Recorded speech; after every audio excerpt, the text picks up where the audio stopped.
കേരളത്തിന്റെ വ്യാവസായിക വികസനത്തിന്റെ നേട്ടം ആർക്ക് അവകാശപ്പെട്ടതാണ്? ശശി തരൂരിന്റെ വാക്കുകൾ CPM-ന് ഹരവും കോൺഗ്രസിന് പ്രഹരവുമാവുകയാണ്. തിരഞ്ഞെടുപ്പ് വർഷമാണ്. കോൺഗ്രസിന്റെ പ്രവർത്തക സമിതി അംഗമാണ്. ലക്ഷണമൊത്തൊരു സർട്ടിഫിക്കറ്റ് വികസന വിരുദ്ധരെന്ന് കോൺഗ്രസ് കാലാകാലങ്ങളിൽ ആക്ഷേപിച്ച ഇടതുപക്ഷത്തിന് തുല്യം ചാർത്തി നൽകുന്നത്. ഇഴയുന്ന ആനയ്ക്കും ഇണങ്ങിയ കടുവയ്ക്കുമിടയിൽ ഇടയുന്നൊരൊറ്റയാനായോ ശശി തരൂർ? സൂപ്പർ പ്രൈം ടൈമിലേക്ക് എല്ലാ പ്രേക്ഷകർക്കും സ്വാഗതം. നമ്മളോടൊപ്പം അതിഥികൾ അഡ്വക്കേറ്റ് വസന്ത് സിരിയ കോൺഗ്രസിൽ നിന്ന്, ശ്രീ N ശ്രീകുമാർ മാധ്യമപ്രവർത്തകൻ, ശ്രീ V വസീഫ് CPM-ൽ നിന്ന്, Shri SN Raghuchandran Nair Trivandrum chamber of commerce and ഇൻഡസ്ട്രിയുടെ പ്രസിഡന്റ്, ശ്രീ വസന്ത് സിറിയക്. ശ്രീ വസന്ത് സിറിയക്ക്, ഈ ശശി തരൂർ പറഞ്ഞ കാര്യങ്ങൾ ഇപ്പോൾ ഓർമ്മയുണ്ട്. രണ്ടാം തവണയും പ്രതിപക്ഷത്തിരിക്കുമ്പോൾ പ്രതിപക്ഷ നേതാവായി VD സതീശൻ വരുമ്പോൾ പറഞ്ഞൊരു കാര്യം പോസിറ്റീവായ സമീപനമുള്ള ഒരു പ്രതിപക്ഷമായിരിക്കുക എന്നുള്ളതാണ്. ശശി തരൂർ പറഞ്ഞ കാര്യങ്ങളിൽ, അതായത് കേരളം വ്യാവസായിക മേഖലയിൽ കൈവരിച്ചിരിക്കുന്ന മുന്നോട്ട് പോക്ക് എന്ന് പറയുന്നത് അഭിനന്ദനാർഹമാണ്, അഭിമാനാർഹമാണ് എന്ന് പറയുന്നത് കോൺഗ്രസിന് ഇത്ര ചൊടിപ്പിക്കേണ്ട ഒരു കാര്യമാണോ? ഇപ്പോൾ ഈസ് ഓഫ് ഡൂയിങ് ബിസിനസ്സിൽ 28ാമതിൽ നിന്ന് 1ാമതേക്ക് കേരളം വന്നിരിക്കുന്നു എന്ന് പറയുന്നത് രാജ്യം അംഗീകരിക്കുന്ന കാര്യമാണ്. ആ കണക്ക് എന്തുകൊണ്ടാണ് കോൺഗ്രസിന് ഇത്ര ചൊടിപ്പിക്കുന്നത്? ഇതൊരു തിരഞ്ഞെടുപ്പ് വർഷമായതുകൊണ്ടാണോ? നോക്കൂ, ശശി തരൂരിന്റെ ലേഖനം തന്നെ പറയുന്നുണ്ട്, P രാജീവിനെ കോട്ട് ചെയ്ത ശേഷം if it is not a hyperbole, അതായത് P രാജീവ് പറയുന്ന കണക്ക് ഒരു ഹൈപ്പർ ബോൾ അല്ലെങ്കിൽ അത് സ്വാഗതാർഹമാണ് എന്ന് തരൂർ പറയുന്നു. തരൂരിന്റെ ലേഖനത്തിന്റെ അവസാനം കൃത്യമായി പറയുന്നുണ്ടല്ലോ, അധികാരത്തിലിരിക്കുമ്പോൾ മാത്രമാണ് ഇവർക്ക് ഈ സമീപനം, അല്ലാത്തപ്പോഴൊക്കെ ചുമപ്പൻ കൊടിയും പിടിച്ച് ആരെങ്കിലും ഒരു പെട്ടിക്കട തുടങ്ങിയാൽ അതിൻ്റെ മുമ്പിലേക്ക് വരെ ചാടി ഇറങ്ങി CI2-ന്റെ പിരിവുമായി നടക്കുന്നവരാണിവർ എന്ന് തരൂര് തന്നെ പറയുന്നുണ്ട്. അതെന്താണ് മനസ്സിലാക്കാത്തത്? 2, തരൂരിൻ്റെ ലേഖനത്തെ അപ്പാടെ അങ്ങ് വിഴുങ്ങി ഇതാ ഞങ്ങൾ ഇവിടെ നടത്തിക്കൊണ്ടിരിക്കുന്നതെല്ലാം വികസനത്തിൻ്റെ വിപ്ലവത്തിൻ്റെ വലിയ ഉദാഹരണങ്ങളാണ് എന്ന് പറഞ്ഞുകൊണ്ട് മുമ്പോട്ട് പോയാൽ ആന്തൂർ സാജൻ മുതൽ ഏറ്റവും അവസാനം കൊല ചെയ്യപ്പെട്ട പുനലൂരിലെ സുഗതൻ വരെയുള്ളവരെ ഓർമ്മിപ്പിക്കാതെ പോകാൻ എങ്ങനെയാണ് ഒരു ക്രിയേറ്റീവ് പ്രതിപക്ഷത്തിന് സാധിക്കാത്തത്? ഞാൻ പറഞ്ഞു തരാമെന്ന്. ഈ നാട്ടിൽ വ്യവസായം തുടങ്ങിയ വിവിധ ആൾക്കാരെ പറ്റി 1, 2, 3, 4 എന്ന് പറഞ്ഞു തരാം. 1, ആന്തൂറിലെ സാജൻ, മാധുവിന് ഓർമ്മയുണ്ടായിരിക്കുമല്ലോ, 10 കോടിയുടെ കൺവെൻഷൻ സെൻ്ററാണ് ആ മസ്കറ്റിൽ നിന്ന് വന്ന് സാധാരണക്കാരൻ ഇവിടെ തുടങ്ങിയത്. അവൻ്റെ പെർമിഷൻ ലഭിക്കാൻ വേണ്ടി ആന്തൂർ നഗരസഭയുടെ കയറ്റിറക്കങ്ങൾ 10 വർഷം കയറി ഇറങ്ങി ഒടുക്കം ഈ പാർട്ടി സെക്രട്ടറിയുടെ ഭാര്യ PK ശ്യാമള നഗരസഭാധ്യക്ഷയായിരിക്കുന്നിടത്ത് നിന്ന് യാതൊരുവിധ തരത്തിലും അവന് അനുകൂലമായ നിലപാടുണ്ടാവില്ല എന്ന് കണ്ട് അരമൂഴം കയറിൽ തൂങ്ങിയ ആന്തൂർ സാജൻ്റെ ഭാര്യയെ പറ്റിയും എന്താണ് ദേശാഭിമാനി പത്രം എഴുതിയത്? അപ്പോൾ 10 കോടിയുമായി ഇവിടെ വികസനം തുടങ്ങാൻ വേണ്ടി, ഇവരുടെ വ്യവസായം തുടങ്ങാൻ വരുന്നവരെ എങ്ങനെയാണ് കൈകാര്യം ചെയ്തതെന്ന് ആന്തൂറിൽ നമ്മൾ കണ്ടില്ലേ.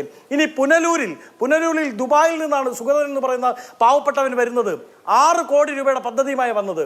2-3 വ്യവസായശാലകൾ, 2-3 ഈ പറയുന്ന മെഷീൻ ഫാക്ടറികൾ ഒക്കെയായി വന്നു. എന്തായിരുന്നു? CPIയുടെ യുവജന സംഘടന ഫണ്ട് ചോദിച്ചു തന്നു, കൊടുത്തില്ല, കൊടുക്കാൻ സാധിക്കുമായിരുന്നില്ല. തുടക്ക പ്രവർത്തനത്തിന്റെ ആരംഭഘട്ടമല്ലേ. കൊടികുത്തുക മാത്രമല്ല, ഇല്ലാത്ത തൊട്ടതിനും പിടിച്ചതിന്റെ പേരിൽ അദ്ദേഹത്തെ കോടതി കയറ്റി ഇറക്കി. ഒടുക്കം അവനും അരമുഴം കയറായിരുന്നു. പറയാൻ കഴിയുന്ന പല ഉദാഹരണങ്ങൾ പ്രതിപക്ഷം എന്ന നിലയ്ക്ക് നിങ്ങൾക്ക് പറയാനുണ്ടായിരിക്കാം. അത് സ്വാഭാവികമായും പ്രതിപക്ഷം എന്ന നിലയിൽ പറയുകയും വേണം. ഇതൊന്നും അറിയാത്ത ഒരാളല്ല ശശി തരൂർ എന്ന് പറയുന്നത്. കോൺഗ്രസുകാർ കൊടുത്തിരിക്കുന്ന പ്രിവിലേജിന്റെ ഭാഗമാണോ എന്ന് എനിക്കറിയില്ല. എന്നിരുന്നാലും അദ്ദേഹം പറഞ്ഞ കാര്യങ്ങളിൽ വസ്തുതയുണ്ടല്ലോ. നിങ്ങൾക്ക് ശശി തരൂർ പറഞ്ഞ കാര്യങ്ങളിൽ തന്നെ എവിടെയെങ്കിലും സർക്കാരിനെ വിമർശിക്കുന്നുണ്ടെങ്കിൽ അത് നിങ്ങൾക്ക് ഓക്കെയാണ്. പക്ഷെ അതേ കാര്യങ്ങളിൽ സർക്കാരിനെ അഭിനന്ദിക്കുമ്പോൾ അത് കഴിയില്ല. തരൂർ തന്നെ പറയുന്നുണ്ടല്ലോ, മോശം കാര്യങ്ങളിൽ വിമർശിക്കുന്നു, നല്ല കാര്യങ്ങളിൽ അനുകൂലിക്കുന്നു എന്നുള്ളത്. ആ അനുകൂലിക്കുന്ന കാര്യങ്ങളെ മാത്രം ഇത്രത്തോളം വിമർശന വിധേയമാക്കാനുള്ള സാഹചര്യം എന്താണെന്നാണ് ഞാൻ ചോദിച്ചത്. ഈ തരൂരിൻ്റെ ലേഖനം വന്നതിൻ്റെ പിറ്റേ ദിവസം ഈ അനുകൂലിക്കുന്ന ഭാഗങ്ങൾ മാത്രം കട്ട് ചെയ്ത് ഫേസ്ബുക്കിൽ ക്യാപ്സ്യൂളായി ഇറക്കി അപ്പാടെ അങ്ങ് വൈറ്റ് വാഷ് അടിച്ചേക്കാമെന്ന് പറഞ്ഞ് P രാജീവ് ഇറങ്ങിയല്ലോ. അപ്പോൾ അതിന് കുഴപ്പമില്ലേ? അപ്പോൾ അതിൽ പ്രതികൂലിക്കുന്ന കാര്യങ്ങളെ കൃത്യമായി ചൂണ്ടിക്കാണിക്കും. രാജീവ് അടക്കം തുറന്നു പറയുന്ന കള്ളത്തരങ്ങൾ, ആ ഹൈപ്പർ ബോൾ ഉണ്ടല്ലോ, ആ ഹൈപ്പർ ബോളിന് കുത്തുക എന്നുള്ളത് പ്രതിപക്ഷത്തിൻ്റെ ധർമ്മം തന്നെയാണ്. 3 ലക്ഷം വ്യവസായങ്ങൾ തുടങ്ങിയെന്ന് പറയുന്നു. എങ്ങനെയാണ് അത് ഉണ്ടാവുന്നത്? 2020 കേന്ദ്ര സർക്കാർ ഒരു തീരുമാനമുണ്ടാകുന്നു, ഉദ്യം പദ്ധതി. എല്ലാ വ്യവസായങ്ങളും അതിൽ രജിസ്റ്റർ ചെയ്യണം, പെട്ടിക്കട മുതൽ കോഴിക്കട വരെ. പക്ഷേ ഈ സംസ്ഥാനത്തെ കോഴിക്കടയിൽ പോയാൽ 87 രൂപയുടെ ചിക്കൻ കിട്ടില്ല. കിട്ടില്ല കേട്ടോ. തോമസ് ഐസക് പണ്ട് പറഞ്ഞത് അത് കിട്ടില്ല. പക്ഷേ അതടക്കമുള്ളത് ഈ ലിസ്റ്റിലുണ്ട്, ഈ 3 ലക്ഷത്തിന്റെ ലിസ്റ്റിൽ. അങ്ങനെ ചെയ്താൽ മാത്രമാണ് കേന്ദ്ര സംസ്ഥാന സർക്കാരുകളുടെ സഹായങ്ങൾ ലഭിക്കുക എന്നൊരു പോളിസി, എന്നൊരു PR എക്സസൈസ് നടന്നു. അതിന്റെ ഭാഗമായി സാധാരണക്കാർ, കുടുംബശ്രീ യൂണിറ്റുകൾ, ഒരു പപ്പടം ഉണ്ടാക്കുന്ന യൂണിറ്റ് വരെ രജിസ്റ്റർ ചെയ്തു. ഇതിലൊക്കെ സംസ്ഥാന സർക്കാരിന് എന്താണ് പങ്കുള്ളത്? ആരാന്റെ കുഞ്ഞിന്റെ അച്ഛനാവാൻ ശ്രമിക്കുക എന്ന് പറയുന്നത് നാണക്കേടുള്ള പരിപാടിയല്ലേ? അതിനൊരു മാന്യത വേണ്ടേ? ഞാൻ ചോദിക്കുന്നത്, സംസ്ഥാന സർക്കാർ സ്റ്റാർട്ടപ്പുകൾക്ക് വേണ്ടി ബഡ്ജറ്റിൽ മാറ്റിവെക്കുന്ന തുക എത്ര? ആ തുകയിൽ എത്രയൊക്കെ ഏതൊക്കെ സ്റ്റാർട്ടപ്പുകൾക്ക് സ്വീഡ് ഫണ്ടായും മറ്റുമായി കൊടുത്തിട്ടുണ്ട്? അങ്ങനെ സംസ്ഥാന സർക്കാരിന്റെ കഴിവോടുകൂടി, സംസ്ഥാന സർക്കാരിന്റെ താങ്ങ് കിട്ടി, തണല് കിട്ടി വളർന്നു വന്ന എത്രയൊക്കെ സ്റ്റാർട്ടപ്പുകളുണ്ട്? വ്യവസായ മന്ത്രി കണക്ക് പുറത്ത് കൊടുത്തേ. 3 ലക്ഷം ഉണ്ട്.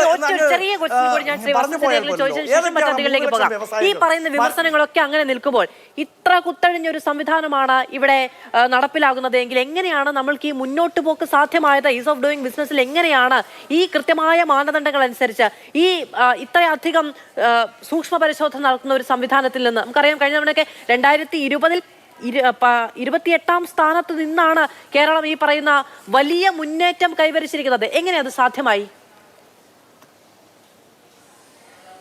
അല്ല, അതിൽ 2 കാര്യങ്ങളാണ്. ഒന്നത്, കേരളത്തെ സംബന്ധിച്ച് എല്ലാ കാലത്തും നമ്മുടെ ക്യാപിറ്റൽ ഹ്യൂമൻ ക്യാപിറ്റലാണ്. ആ ക്യാപിറ്റൽ സ്വാഭാവികമായും പണിയെടുക്കും. അതിനാവശ്യമായ ഇൻഫ്രാസ്ട്രക്ചർ ഉണ്ടാക്കി കൊടുത്തത് കഴിഞ്ഞ ഗവൺമെന്റുകളാണ്.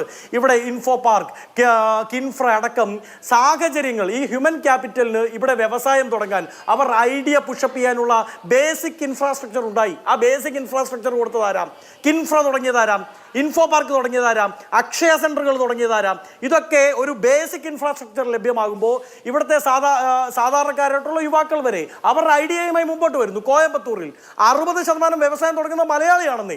അത് മലയാളിയുടെ കഴിവാണ്, അല്ലാതെ സർക്കാരിന് അതിലെന്താ പങ്ക്? സർക്കാരിന് എന്താ പങ്ക്? ഞാൻ ആദ്യം ചോദിച്ചില്ലേ, ആരാന്റെ കുഞ്ഞ് എവിടെയെങ്കിലും ഏതെങ്കിലും ഹോസ്പിറ്റലിൽ ഉണ്ടായാൽ ഉടനെ അത് ഞങ്ങളുടെ കുഞ്ഞാണ് എന്ന് പറഞ്ഞുകൊണ്ട് പുത്തനുടുപ്പും മേടിച്ചുകൊണ്ട് അച്ഛനാവാൻ നടക്കേണ്ട കാര്യമുണ്ടോ? അതിന്റെ ആവശ്യമുണ്ടോ? അത് തെറ്റല്ലേ? അതാണ് ചോദിക്കുന്നത്.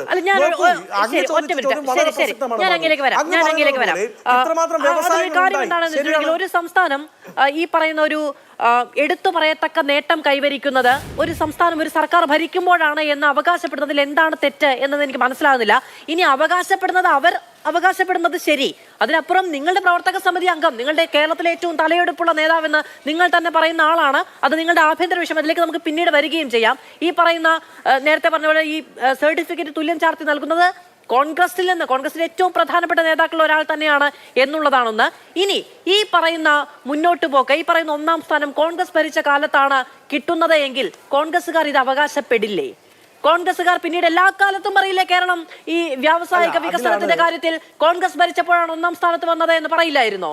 അത്രയങ്ങ് നിഷ്കളങ്കരായി പോകുന്നത് എങ്ങനെയാണ് നിങ്ങൾ? അല്ല, അങ്ങനെ നിഷ്കളങ്കരായി പോയതല്ല. നോക്കൂ, 1 ലക്ഷം തൊഴിലവസരങ്ങൾ പ്രതിവർഷം സൃഷ്ടിക്കപ്പെട്ടുവെന്ന് ഈ P. രാജീവ് ഇന്നലെ അല്ലല്ലോ പറയാൻ തുടങ്ങിയത്. അത് കഴിഞ്ഞ ലോക്സഭാ തെരഞ്ഞെടുപ്പിന് മുമ്പ് പറഞ്ഞതല്ലേ? അത് കൃത്യമായി ജനങ്ങളിലേക്ക് കൺവേ ചെയ്തിരുന്നെങ്കിൽ തിരുവനന്തപുരത്ത് ഞങ്ങളുടെ സ്ഥാനാർത്ഥി തരൂരല്ലല്ലോ ജയിക്കേണ്ടത്, പന്ന്യൻ രവീന്ദ്രൻ 3ാം സ്ഥാനത്തല്ലല്ലോ 1ാം സ്ഥാനത്ത് വന്ന് ജയിക്കണ്ടേ? അത് ജനങ്ങളിലേക്ക് കൺവേ ചെയ്യപ്പെട്ടിട്ടില്ല എന്ന് മാത്രമല്ല, അത് യാഥാർത്ഥ്യമുള്ളത് ജനം മനസ്സിലായതുകൊണ്ടാണ്. 10 സീറ്റിൽ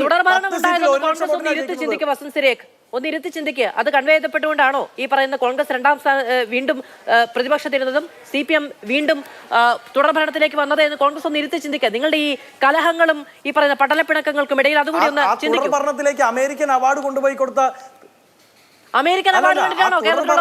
അമേരിക്കയിലെ അവാർഡ് കൊണ്ടുപോയി കൊടുത്ത PR പുഷ് എത്രത്തോളമായിരുന്നു? അല്ല, ഈ പറയുന്ന PR കണ്ടിട്ട് വോട്ട് ചെയ്യുന്നവരാണ് കേരളക്കാർ എന്നാണോ കോൺഗ്രസ് വിചാരിച്ചു വെച്ചിരിക്കുന്നത്? അപ്പൊ അങ്ങനെയാണെങ്കിൽ അതിന്റെ പരാജയമാണോ നിങ്ങൾക്കുണ്ടായത്? അല്ലല്ല, PR എക്സസൈസിന് എന്താ പങ്കില്ലെന്നും ചിന്തിക്കാൻ പറ്റുമോ? ഇല്ലാത്തതിനെ പൊളിപ്പിച്ച് കാണിക്കാൻ തരൂരിന്റെ വാക്ക് തന്നെ എടുക്കാമെന്ന്. It's just A hyper. കാറ്റ് പോകുമ്പോ എന്തിനാണ് ഇത്ര വെപ്രാളം?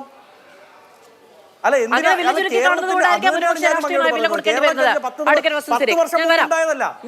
ഞാൻ വരാം ശ്രീ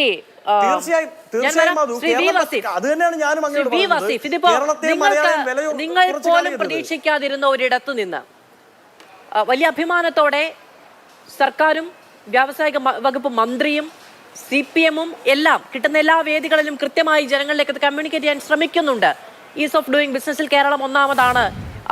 കൈവരിക്കപ്പെട്ട വലിയ നേട്ടമാണ്, അത് സർക്കാരിന്റെ നിരന്തരമായ പരിശ്രമങ്ങളുടെ ഭാഗമാണ് എന്നുള്ളതൊക്കെ. പക്ഷെ നിങ്ങൾ പോലും വിചാരിക്കാതെ ഇപ്പോൾ PR എന്ന് അഡ്വക്കേറ്റ് വസന്ത് സിരേഖ് അതിനെ പരിഹസിച്ചുവെങ്കിലും ആ PR വർക്ക് നടത്തിയത് യഥാർത്ഥത്തിൽ കോൺഗ്രസിന്റെ ക്യാമ്പിൽ നിന്നാണ്. ഇതിനേക്കാൾ വലിയൊരു പ്രചാരണം നിങ്ങളുടെ സർക്കാരിന് ഇനി കിട്ടാനില്ല എന്ന നിലയ്ക്ക് ശശി തരൂരിന്റെ വാക്കുകൾ പ്രാവർത്തികമായിരിക്കുന്നു, നിങ്ങൾക്ക് അത് കാര്യക്ഷമമായി ഭവിച്ചിരിക്കുന്നു എന്നുള്ളതാണ്.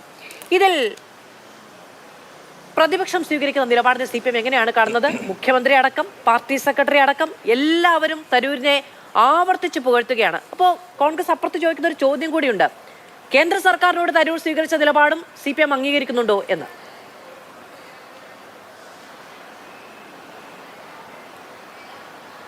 ഇവിടെ സത്യത്തിൽ നല്ല ഒരു സന്തോഷകരമായ അഭിമാനകരമായ ഒരു നേട്ടത്തിൻ്റെ മുന്നിൽ ഇരിക്കുന്ന ഒരു സാഹചര്യം തന്നെയാണ് ഇപ്പോൾ ഞങ്ങൾക്കൊക്കെ ഉള്ളത്. കേരളത്തിൽ ഇപ്പോൾ ഇവിടെ കോൺഗ്രസ് പ്രതിനിധിയൊക്കെ പറഞ്ഞ കുറേ കാര്യങ്ങളുണ്ട്. കേരളത്തിൽ ഒരു വലിയ മാറ്റമുണ്ടായി എന്ന് കേരളത്തിലെ ജനങ്ങളും രാജ്യം ഭരിക്കുന്നവരും കോൺഗ്രസ് പാർട്ടിയുടെ ദേശീയ നേതൃത്വവും ഒക്കെ പറയുകയാണ്. കേരളത്തിൻ്റെ ഒരു പ്രധാനപ്പെട്ട പ്രശ്നമായി മുൻകാലങ്ങളിലൊക്കെ ഒരു വിമർശനമായി പ്രത്യേകിച്ച് ഈ വ്യാവസായിക രംഗത്ത് പ്രവർത്തിക്കുന്നവർ ഒക്കെ പറഞ്ഞിരുന്നൊരു കാര്യമുണ്ട്, കേരളം വ്യവസായങ്ങളുടെ ശവപ്പറമ്പാണ് എന്ന്. ആ വ്യവസായങ്ങളുടെ ശവപ്പറമ്പാണ് കേരളം എന്ന് പറഞ്ഞിടത്ത് നിന്ന് 1ാം റാങ്കാണ് കേരളം എന്തിന്? Is of doing business. വ്യവസായങ്ങൾ തുടങ്ങാൻ, അത് നടത്തിക്കൊണ്ടുപോകാൻ പറ്റുന്ന എല്ലാ അന്തരീക്ഷവുമുള്ള ഒരു ഇടമാണ് നമ്മുടെ നാട്, ഈ കേരളം എന്ന് പറയുന്നത്. നമുക്കൊക്കെ അഭിമാനം ഉണ്ടാവേണ്ട കാര്യമല്ലേ? എന്തിനാ കോൺഗ്രസിന് ഇത്ര പ്രയാസം ഉണ്ടാകേണ്ടത് ഇക്കാര്യത്തിൽ? കേരളത്തിലെ വളർന്നു വരുന്ന ചെറുപ്പക്കാർ, അഭ്യസ്തവിദ്യരായവർക്ക് എല്ലാം പ്രതീക്ഷ നൽകുന്ന ഒരു കാര്യമല്ലേ അത്? ഇത് കേട്ട് ഈ ഒരു നല്ല അന്തരീക്ഷമുണ്ട് കേരളത്തിൽ എന്ന് പറഞ്ഞ് ഇനിയിപ്പോൾ ഇവർ പറയുന്ന പെട്ടിക്കടയാണെങ്കിൽ പെട്ടിക്കട വരട്ടെ എന്ന് ഇവിടേക്ക്. എന്തിനാ അതിനിങ്ങനെ തടസ്സം സൃഷ്ടിച്ച് വലിയ രീതിയിൽ ഇങ്ങനെ വിവാദം? രണ്ടു കാര്യങ്ങൾ ആണ് ഞാൻ വസീഫിനോട് ചോദിച്ചത്. അതിലൊന്ന്, കേന്ദ്ര സർക്കാരുമായി ബന്ധപ്പെട്ടു നടത്തിയ അനുമോദനങ്ങളെയും വാഴ്ത്തുപാട്ടുകളെയും കൂടി CPM ആ നിലയ്ക്കു തന്നെ കാണുന്നുണ്ടോ എന്നുള്ളതായിരുന്നു.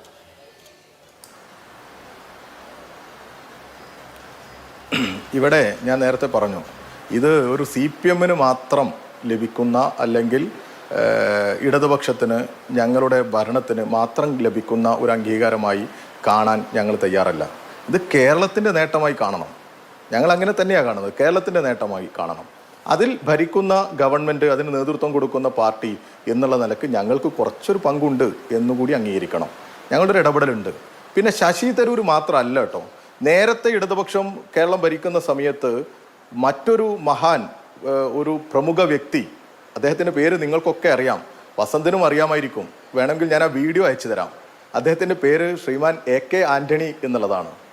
UDF ഭരിക്കുമ്പോൾ കേരളത്തിൽ ഒരു സംരംഭം കൊണ്ടുവരാൻ ഞങ്ങൾക്ക് ധൈര്യമില്ല എന്ന് പറഞ്ഞ അന്നത്തെ AICC-യുടെ നേതാവ് ശ്രീമാൻ AK ആൻ്റണി കൂടിയുണ്ട്. തള്ളി പറയുന്നേ, തള്ളിപ്പറ.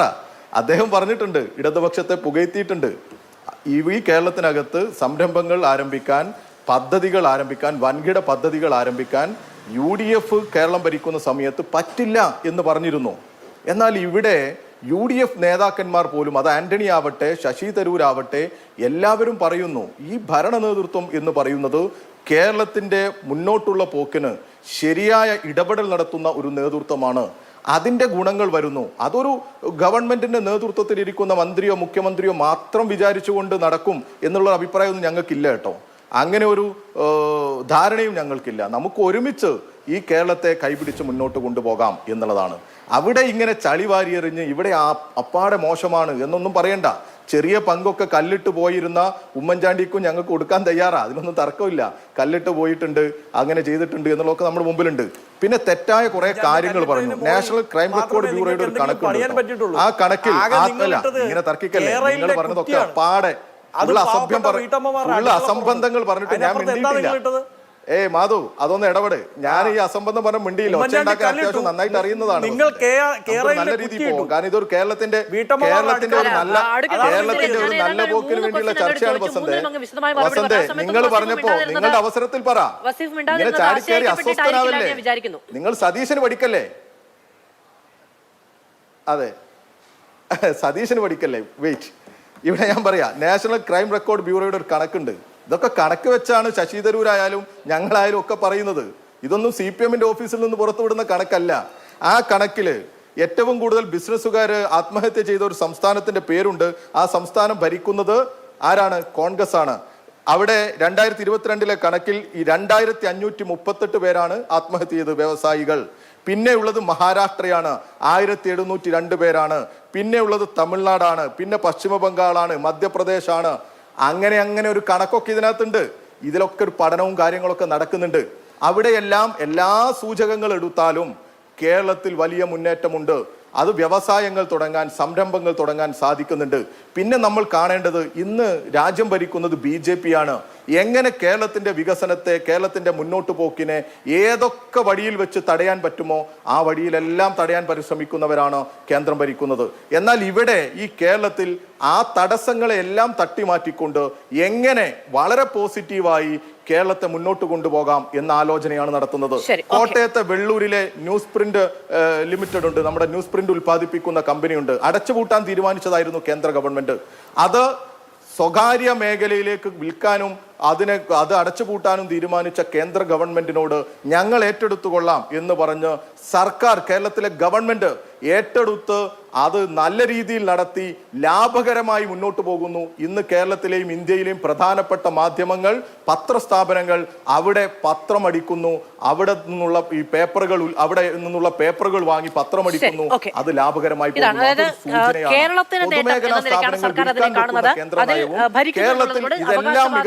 ചെറിയൊരു അവകാശവാദം ഉന്നയിക്കുക എന്നുള്ളത് മാത്രമാണ് കാണുന്നത്. കേരളത്തിന്റെ നേട്ടം എന്നാണ് പൊതുനിലയ്ക്ക് അതിനെ കാണുന്നത് എന്നാണ് ശ്രീ വസീഫ് പറയുകയും ചെയ്തത്. ഞാൻ മറ്റതിലേക്ക് പോയതിനു ശേഷം നിങ്ങളിലേക്ക് തിരികെ വരാം.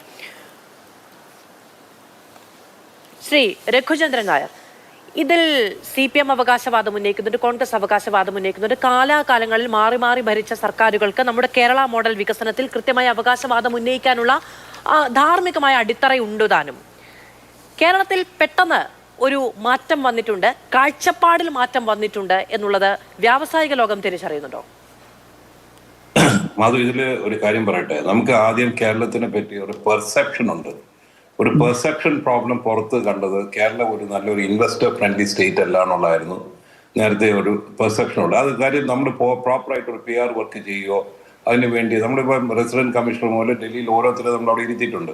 ഈ കേരളത്തിനെ മാർക്കറ്റ് ചെയ്യാനും കേരളത്തിനെ കംപ്ലീറ്റ് എല്ലാ രീതിയിലും നമുക്ക് കേരളത്തിന് ഷോക്കേസ് ചെയ്യാനുള്ള ആൾക്കാരെ ഡൽഹി ഇരുത്തിയിട്ടുണ്ടെങ്കിൽ പോലും ആ ഇരിക്കുന്ന കാര്യങ്ങൾ വർക്ക് പ്രോപ്പറായിട്ട് നടത്തിയിട്ടുണ്ടെന്ന് എനിക്ക് തോന്നുന്നില്ല. കാര്യം അത് കഴിഞ്ഞിട്ടാണ് നമ്മൾ പല പ്രാവശ്യവും നമ്മൾ ഗവൺമെന്റ് പറഞ്ഞു, you have to market the state, നിങ്ങൾ ഇതിനെ ഷോക്കേസ് ചെയ്യണം.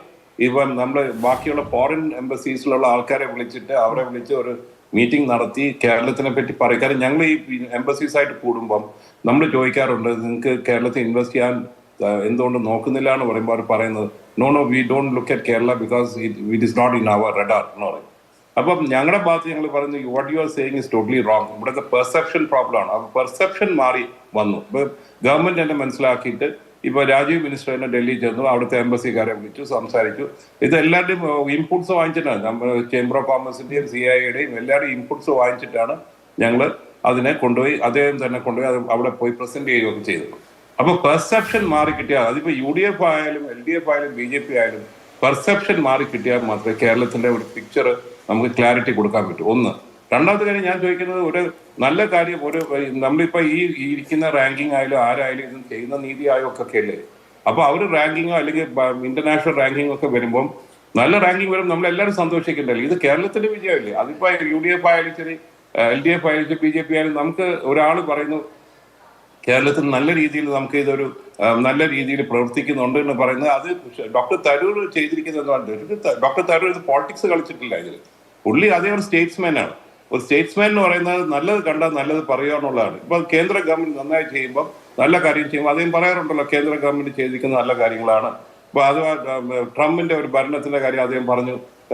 ട്രംപും മോഡിയായിട്ടുള്ള ഒരു ഇക്വേഷൻസിൻ്റെ അകത്തുള്ള അതിൻ്റെ ഉള്ള നേട്ടങ്ങൾ, നമ്മളെ ഇന്ത്യയിൽ കിട്ടാൻ പോകുന്ന നേട്ടങ്ങളെ പറ്റി അദ്ദേഹം പറഞ്ഞു. ഇതൊന്നും നമുക്ക് അങ്ങനെ ഒരു ക്രിട്ടിക്കൽ ആംഗിളിലോട്ട് കാണാൻ പോകരുത്. കാര്യം നമ്മൾ നല്ല ഗവർണൻസ് എവിടെ വരുന്നു അതിനെ നമ്മൾ അപ്രീഷിയേറ്റ് ചെയ്യുക. നമ്മൾ ഒരു കൺസ്ട്രക്റ്റീവ് ക്രിറ്റിസിസത്തിലോട്ട് പോകും. അല്ലാതെ എല്ലാത്തിനും കുറ്റം പറയാനായിട്ട് നമ്മൾ നടക്കരുത്. കാരണം ഇപ്പം ഈസ് ഓഫ് ഡൂയിങ് ബിസിനസ് നമ്മൾ ഒന്ന് നമുക്ക് കിട്ടിയിട്ടുണ്ടെങ്കിൽ നമ്മൾ അത്രയും 30-40 ആയിട്ടുള്ള കംപ്ലീറ്റ് റിഫോംസ് ഇവിടെ കൊണ്ടുവന്നതിന്റെ ഭാഗമായിട്ട് അത് നടന്നിരിക്കുന്നത്. അത് എല്ലാ ഗവൺമെന്റിനും അതിൽ പങ്കുണ്ട്. അതായത് നമുക്ക് നേരത്തെയുള്ള ഗവൺമെന്റ് പങ്കുണ്ട്. ഇപ്പൊ ഈ ഗവൺമെന്റ് മനസ്സിലാക്കി കണ്ടിന്യൂറ്റി ഓഫ് ദ ഗവൺമെന്റ് ആണ്. ഇപ്പൊ അവര് കഴിഞ്ഞ 5 വർഷം കഴിഞ്ഞ് 2ാമത്തെ വർഷം വന്നപ്പോൾ അവർക്ക് മനസ്സിലായി ഇങ്ങനെ പോയാൽ കേരളം ഒരിടത്ത് എത്തൂല. കുട്ടികൾ നാട് വിട്ട് പോയിക്കൊണ്ടിരിക്കുക. അപ്പൊ അവരെ നമുക്ക് തിരിച്ചുവിടെ നിർത്തണം. അല്ലെങ്കിൽ നമുക്ക് ഇൻഡസ്ട്രീസ് വരണം.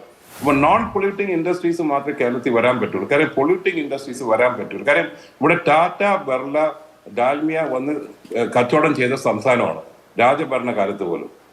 ആ ടാറ്റയും ബിർളയും ഡാൽമിയ ഒക്കെ എവിടെ പോയി? അപ്പൊ അവര് നമ്മളെ ഇവിടെ വിട്ടുപോയി. കാരണം നമ്മുടെ ഇവിടെ ഇരിക്കുന്ന പോളിസീസ് മാത്രമല്ല, നമ്മുടെ ഒരു ഇൻഡസ്ട്രിയൽ എക്കോ സിസ്റ്റം അത് ഇവിടെ ഇല്ലായിരുന്നു എന്നുള്ളതാണ്. ആ എക്കോ സിസ്റ്റം തിരിച്ചു വരുന്നു. അപ്പൊ ഞങ്ങളുടെ ഭാഗത്ത് ഞങ്ങൾ ക്ലോസ് ആയിട്ട് മോണിറ്റർ ചെയ്യുന്നതാണ്. കാരണം ഞങ്ങൾക്കിപ്പം ഒരു പക്ഷപാതം പിടിക്കാനോ LDFനെയോ UDFനെയോ BJP ഒന്നും നമ്മൾ പിടിക്കാം. ഞങ്ങൾക്ക് നാട് നന്നാവണം, കേരളം നന്നായേ പറ്റൂ.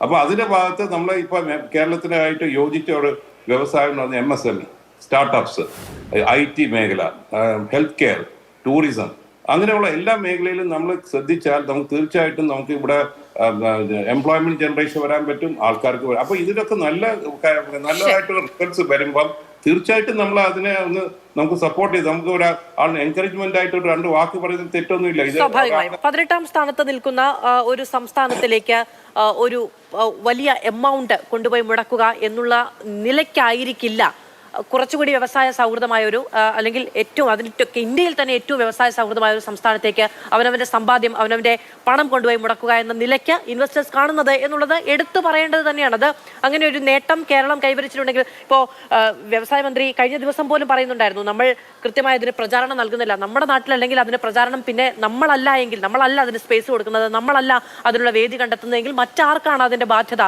എന്നുള്ള കാര്യം പി രാജീവ് തന്നെ പറയുന്നുണ്ടായിരുന്നു. അപ്പോൾ ശശി തരൂരിനെ പോലെ ഒരാൾ ഒരു ദേശീയ മാധ്യമത്തിൽ അത്തരത്തിലൊരു കമന്റ് നടത്തുമ്പോൾ അതിന്റെ ഗുണഫലം കേരളത്തിനാണ് കിട്ടുന്നത് എങ്കിൽ, നമ്മൾ ഇപ്പോൾ കഴിഞ്ഞ ദിവസമാണ് വയനാടുമായി ബന്ധപ്പെട്ട വിഷയത്തിൽ സംയുക്തമായ പ്രക്ഷോഭത്തിന് തയ്യാറാണ് എന്ന് KPCC അധ്യക്ഷനടക്കം പറയുന്നത് അഡ്വക്കേറ്റ് വസന്ത് സിരേഖ്. അപ്പോൾ നമുക്ക് കിട്ടേണ്ട കാര്യങ്ങളിൽ കേന്ദ്രം വഴിമുടക്കുന്നുണ്ട് എന്ന് കോൺഗ്രസും CPM-ഉം ഒരേ ശബ്ദത്തിൽ പറയുന്നു.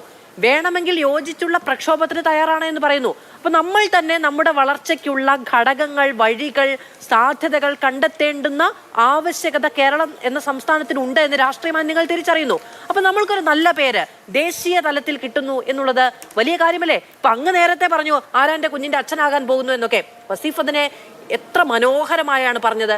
ഞങ്ങൾ അങ്ങനെ പറയുന്നില്ല, ഇത് കേരളത്തിന്റെ നേട്ടമാണ്. അത് ഞങ്ങൾ നയിക്കുന്ന നിലയിൽ, ഒരു സർക്കാർ നടത്തുന്നു എന്ന നിലയിൽ ഞങ്ങൾക്ക് അതിന് കുറച്ച് അവകാശവാദങ്ങളൊക്കെ നിങ്ങളൊന്ന് അനുവദിച്ചു തന്നാൽ മതി. ഇത് കേരളത്തിന്റെ നേട്ടമാണ് എന്നൊരു സംസ്ഥാനം, ഒരു സർക്കാർ, ഒരു പാർട്ടി പറയുകയാണ് എങ്കിൽ അതിനെ ആരാന്റെ കുഞ്ഞിന്റെ അച്ഛനാകാൻ പോകുന്ന പരിഹാസം കൊണ്ടാണോ നേരിടേണ്ടത്? അല്ല മാധു, അതിനെ അത്ര നിഷ്കളങ്കമായി അങ്ങ് കാണണ്ട.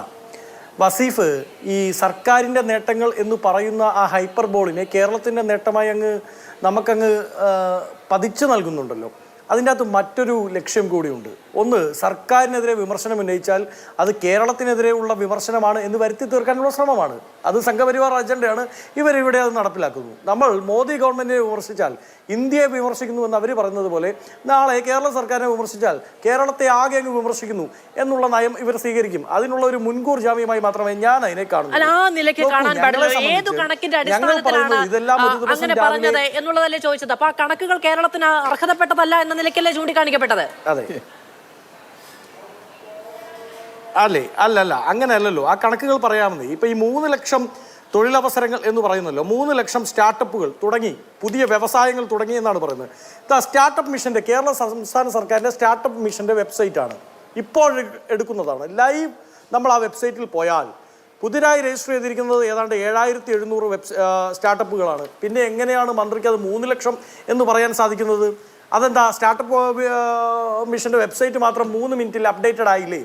നാളെ ഈ ചർച്ചയിലിരിക്കുന്ന സമയത്ത് ഞാൻ സ്റ്റാർട്ടപ്പ് മിഷന്റെ വെബ്സൈറ്റിൽ കയറി എൻ്റേതായിട്ടുള്ളൊരു വ്യവസായം രജിസ്റ്റർ ചെയ്താൽ അതും ഈ 3,01,000 കൂട്ടി നാളെ വസീഫ് വന്ന് ചർച്ചയ്ക്ക് പറയും, ഇതാ നോക്കൂ വസന്ത് തെങ്ങുംപള്ളി ഒരു സ്റ്റാർട്ടപ്പ് തുടങ്ങി എന്ന് പറയും. അതിൻ്റെ മുന്നോട്ട് പോകൽ എത്രത്തോളം അത് വികസിച്ചിട്ടുണ്ട്, എത്രത്തോളം നിലനിന്ന് പോയിട്ടുണ്ട്, അതാണല്ലോ രാഷ്ട്രീയപരമായ വിമർശനം. വസ്തുതകളുടെ അടിസ്ഥാനത്തിലാണ് ഞാൻ ഈ ലേഖനം എഴുതിയത് എന്ന് ശശി തരൂർ പറയുന്നു. അദ്ദേഹം ഏത് കണക്കുകളുടെ അടിസ്ഥാനത്തിലാണ് ഇത് പറഞ്ഞത് എന്ന് അറിയില്ല എന്ന് പ്രതിപക്ഷ നേതാവ് അടക്കം കോൺഗ്രസിന്റെ നേതാക്കൾ എല്ലാവരും പറയുന്നു. വസ്തുതാവിരുദ്ധമെന്ന് KC വേണുഗോപാൽ പറയുന്നു. അപ്പൊ അദ്ദേഹം ദേശീയ മാധ്യമങ്ങളിൽ എഴുതി വെച്ച ലേഖനം വസ്തുതകളുടെ അടിസ്ഥാനത്തിലല്ല, കേരളത്തിന്, അതിപ്പോ LDF സർക്കാരിന് പാർട്ടിയുടെ പ്രകടന പത്രികയിൽ എഴുതി വെക്കാൻ കഴിയുന്ന കാര്യങ്ങൾ മാത്രമല്ലല്ലോ, കേരളത്തിന് അർഹതപ്പെട്ടതല്ല ഈ പറയുന്ന മാനദണ്ഡങ്ങൾ അനുസരിച്ചുള്ള നേട്ടം എന്നല്ലേ എന്റെ അർത്ഥം. അപ്പൊ അത് കേരളത്തിനെതിരെ സംസാരിക്കുന്നതാണ് എന്ന് മുഖ്യമന്ത്രി പറയുന്നത് സമ്മതിച്ചു കൊടുക്കല്ലേ നിങ്ങൾ? അല്ലല്ലോ, നോക്കൂ, ഇന്ത്യയിൽ ആദ്യമായി ഒരു സംസ്ഥാന സർക്കാർ സ്റ്റാർട്ടപ്പ് പോളിസി പ്രസിദ്ധീകരിക്കുന്നത് മാർച്ച് 9, 2015 അന്ന് ഇവിടെ ഉണ്ടായിരുന്ന ഗവൺമെന്റിന്റെ പേര് ഉമ്മൻചാണ്ടി ഗവൺമെന്റ് എന്നാണ്. ആ സ്റ്റാർട്ടപ്പ് പോളിസിയുടെ ഭാഗമായി പിന്നീട് വന്നിരിക്കുന്ന കുറേ ഇൻഫ്രാസ്ട്രക്ചർ ഡെവലപ്മെന്റുകളുണ്ട്. അതിൽ LDF ഗവൺമെന്റിന് പങ്കില്ല എന്നൊന്നും ഞങ്ങൾ പറയില്ല. നോക്കൂ, അതിൽ ആ ഗവൺമെന്റിന് പങ്കുണ്ട്. പക്ഷെ ഇവർ പറയുന്ന 3 ലക്ഷത്തിന്റെ കണക്ക്, ഇവർ ഊതി വീർപ്പിക്കുന്ന ഈ ബലൂണിനുള്ളിൽ വായു മാത്രമാണ് എന്നത് തുറന്നു പറയാതിരിക്കാൻ പറ്റുമോ? അത് തരൂര് പറഞ്ഞാലും ആര് പറഞ്ഞാലും അതിനുള്ളിൽ വായുവേ ഉള്ളെങ്കിൽ, അത് പൊട്ടിച്ചു വിട്ടാൽ വായുവേ വരികയുള്ളൂ എങ്കിൽ അതിൽ നിന്ന് എന്നുള്ളതാണ് കോൺഗ്രസ് ഉന്നയിക്കുന്ന വിമർശനം. ഞാൻ മറ്റതിലേക്ക് ശ്രീ N. ശ്രീകുമാർ, കാര്യം വിശ്വപൗരനാണ്, വളരെ ഉയർന്ന ബൗദ്ധിക നിലവാരമുള്ള രാഷ്ട്രീയ പ്രവർത്തകനാണ്. അദ്ദേഹം പറയുന്നത് അദ്ദേഹം പാർട്ടിയുടെ വക്താവല്ല എന്നാണ്. അദ്ദേഹം പാർട്ടിയുടെ വക്താവല്ല എന്നുള്ളത്, ഞാൻ അങ്ങനെ വളരെ ആക്റ്റീവായിട്ടുള്ള ഒരു പൊളിറ്റിക്സിന് വേണ്ടിയിട്ടല്ല കേരളത്തിലേക്ക് വന്ന് അടക്കമുള്ള കാര്യങ്ങൾ. അദ്ദേഹം MP ആണ്, അദ്ദേഹം പ്രവർത്തക സമിതി അംഗമാണ്, അദ്ദേഹം ദേശീയ അധ്യക്ഷ സ്ഥാനത്തേക്ക് മത്സരിച്ച ആളാണ്. അവിടെ അദ്ദേഹമാണ് വിജയിച്ചിരുന്നതെങ്കിൽ അവിടെ ഇരുന്നു കൊണ്ട് അദ്ദേഹം ഈ അഭിപ്രായം പറഞ്ഞിട്ടുണ്ടെങ്കിൽ കോൺഗ്രസിന്റെ മുഴുവൻ രാഷ്ട്രീയത്തെയും തള്ളി പറയുന്നതിന് തുല്യമായി പോകില്ലേ? അപ്പോൾ അദ്ദേഹത്തിന് ഈ പറയുന്ന കാലപരിധി ശരി, ആദ്യഘട്ടത്തിലൊക്കെ കുറെ നമ്മുടെ ഒരു കേരളത്തിന്റെ രാഷ്ട്രീയത്തോട് അങ്ങനെ തന്നെ ലയിച്ചു തരാൻ കഴിയാത്ത ഒരാളെന്ന പ്രിവിലേജ് ഒക്കെ കൊടുക്കാൻ കഴിയും. ആനുകാലിക രാഷ്ട്രീയം അത്രയ്ക്ക് മനസ്സിലാക്കാൻ കഴിയാത്ത ഒരാളാണ് ശശി തരൂർ എന്നൊക്കെ പറഞ്ഞു പോകാൻ കഴിയുമോ? നോക്കും അതോ ശ്രീ ശശി തരൂര് അദ്ദേഹത്തിന്റെ ഇന്നലത്തെ ലേഖനത്തെക്കുറിച്ച് ഞാൻ പറയുന്നത് കേൾക്കുന്നുണ്ടല്ലോ അല്ലേ? കൃത്യമാണ്, പറയൂ. ശശി തരൂർ ഇന്നലെ കഴിഞ്ഞ ദിവസം അദ്ദേഹം എഴുതിയ ലേഖനത്തെക്കുറിച്ച് ഇന്ന് വാർത്താലേഖകരുടെ ചോദ്യങ്ങൾക്ക് അദ്ദേഹം ചില തിരുത്തലുകൾ വരുത്തിയിട്ടുണ്ട്. അതിൽ പ്രധാനപ്പെട്ട ഒരു കാര്യം സത്യമാണെങ്കിൽ എന്നുകൂടി ഞാൻ എഴുതിയിട്ടുണ്ടെന്നാണ്. അതായത് ഈ ഡാറ്റാസ് സത്യമാണെങ്കിൽ, ആ ഡാറ്റാസ് തെറ്റാണെങ്കിൽ ഞാൻ തിരുത്താൻ തയ്യാറാണെന്ന് അദ്ദേഹം പറഞ്ഞിട്ടുണ്ട്. അതോടെ നിൽക്കട്ടെ. രണ്ടാമത്തെ കാര്യം, ശശി തരൂര് കേരള ഗവൺമെന്റിന്റെ ഒരു PROന്റെ പണിയെടുക്കുന്ന രീതിയിൽ ലേഖനം എഴുതേണ്ട കാര്യം ഉണ്ടായിരുന്നില്ല. കാരണം അദ്ദേഹം കോൺഗ്രസിന്റെ വർക്കിംഗ് കമ്മിറ്റി മെമ്പറാണ്. അദ്ദേഹം എഴുത്തുകാരനാണ്, സംശയമില്ല. പക്ഷെ എഴുതാനിരിക്കുന്നതിന് മുമ്പ് താൻ ഏത് പാർട്ടിയാണോ പ്രതിദാനം ചെയ്യുന്നത്, താൻ ഏത് പാർട്ടിയുടെ പരമോന്നത സ്ഥാനത്താണോ ഉള്ളത് എന്ന് ആദ്യം മനസ്സിലാക്കണം.